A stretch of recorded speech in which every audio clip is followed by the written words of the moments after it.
Hi, welcome to my channel.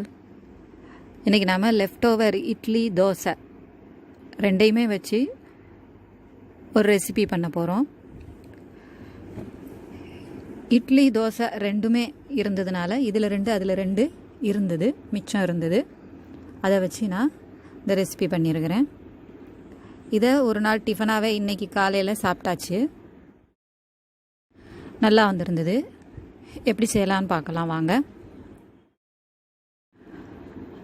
Left over idli dosa ரெண்டையும் நான் ஃப்ரிட்ஜில் வச்சுருந்தேன்.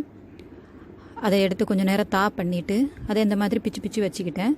இப்போ வெங்காயம் நீளமாக வெட்டியிருக்கிறேன் மெல்லிசா, இஞ்சி பூண்டு விழுது கொஞ்சம், ஒரு பச்சை மிளகாய் கீறி வச்சுருக்கிறேன், தக்காளி ஒரு மீடியம் சைஸ் தக்காளி வெட்டி வச்சுருக்கிறேன், தேங்காய் துருவல் கொஞ்சம் வச்சுருக்கிறேன், 1 டேபிள் ஸ்பூன் வச்சுருக்கிறேன், வத்தப்பொடி, மல்லிப்பொடி, மஞ்சள் பொடி எல்லாமே அரை ஸ்பூன், கறி மசால் பொடி 1/4 ஸ்பூன், வெல்லம் கொஞ்சம் எடுத்துருக்கிறேன்.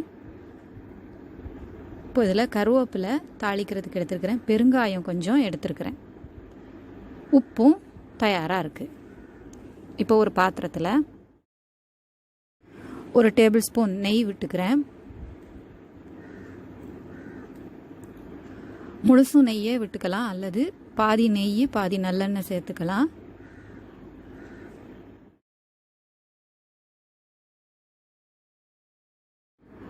இதில் கிராம்பு பட்டை 2 துண்டு நான் போட்டுக்கிறேன்.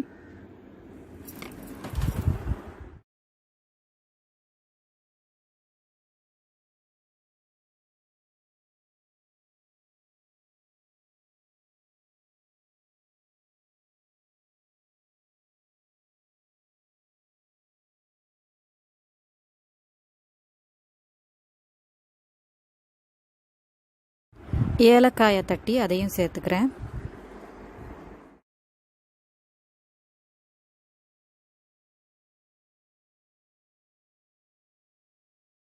கீரிய பச்சை மிளகாய்,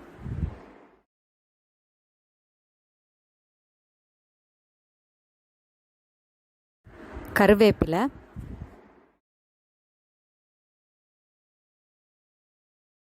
பொரிஞ்சதும் வெங்காயம், வெட்டி வச்ச வெங்காயம், ஒரே ஒரு மீடியம் சைஸ் பெரிய வெங்காயம் வெட்டி வச்சுருக்கிறேன்.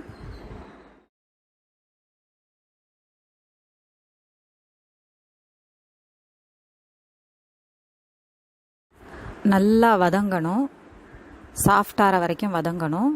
லேசாக உப்பு சேர்த்துக்கலாம். இட்லி தோசையில் ஏற்கனவே உப்பு இருக்கும், அதனால் பார்த்து கவனமாக கொஞ்சம் கொஞ்சமாக சேர்த்துக்குவோம்.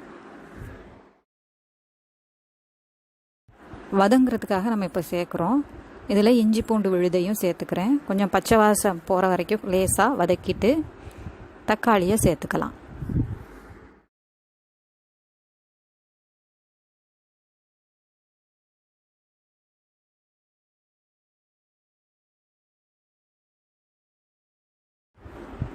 ரெண்டையும் சேர்த்து நல்லா வதக்கி மீடியம் ஃப்ளேமில் கொஞ்சம் நேரம் மூடி வைப்போம்.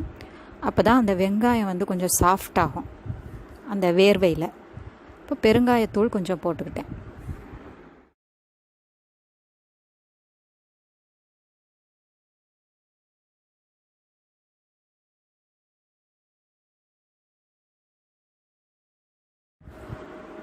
இது நல்லா சாஃப்டாக இருக்குது. இப்போ இதில் மல்லி புதினா வெட்டி வச்சதை சேர்த்துக்குவோம்.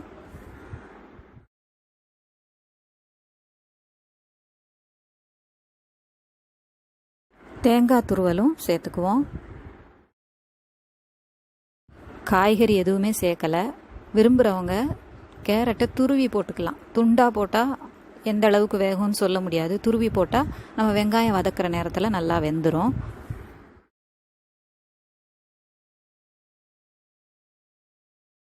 இப்போ நாம் எடுத்து வச்ச பொடிகள், வெல்லம் எல்லாத்தையும் சேர்த்து நல்லா வதக்கிக்கலாம்.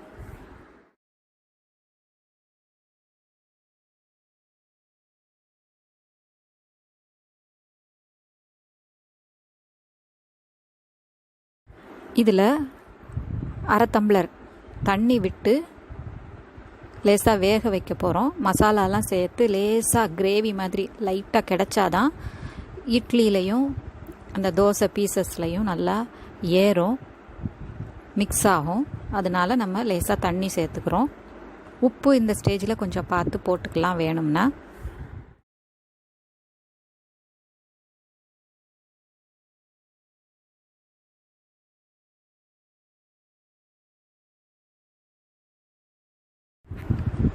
இப்போது நம்ம உதுத்து வச்சுருந்த இட்லி தோசை துண்டுகளை இதில் சேர்ப்போம்.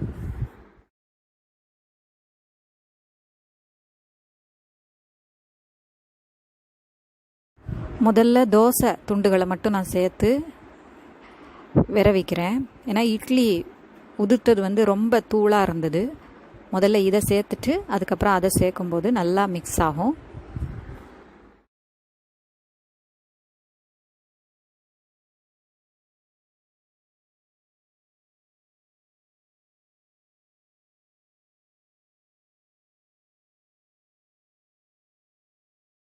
இப்போது உதுத்து வச்ச இட்லி துண்டுகளையும் சேர்த்தாச்சு. நல்லா மிக்ஸ் பண்ணிக்குவோம்.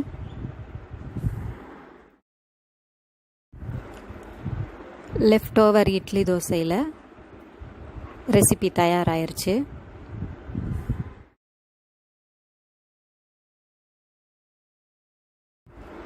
சுட சுட தயார்.